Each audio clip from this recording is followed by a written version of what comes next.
എന്റെ ഇപ്പോ 2000 രൂപ എടുക്കാനില്ല. പിന്നെ എന്താ ഉണ്ട്?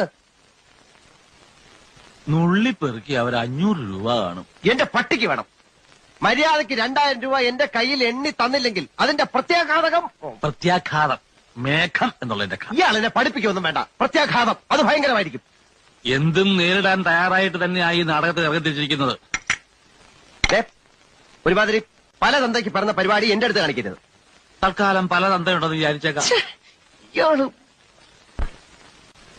ഞാൻ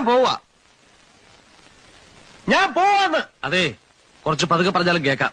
പിന്നെന്താ ഞെട്ടാത്തത്? സാധാരണ ഇത്ര നിസ്സാര കാര്യങ്ങൾക്ക് ഞാൻ ഞെട്ടാറില്ല. ഓഹോ, പിന്നെ ഞാനങ്ങനെ വെറുതെ പോകുന്നൊന്നും വിചാരിക്കണ്ട. ഈ വിവരം മുഴുവൻ ആ മൂപ്പിലാനെ കണ്ട് ധരിപ്പിച്ചിട്ടാ ഞാൻ പോവും. ഒരു ചാൻസ് കൂടെ തരാം. 250 എങ്കിൽ 250 ഉറപ്പിക്കുന്നോ? 2 പേരോടും കൂടെ ചോദിക്കുന്നത്. എടോ, തനിക്ക് നാണമില്ലേണോ?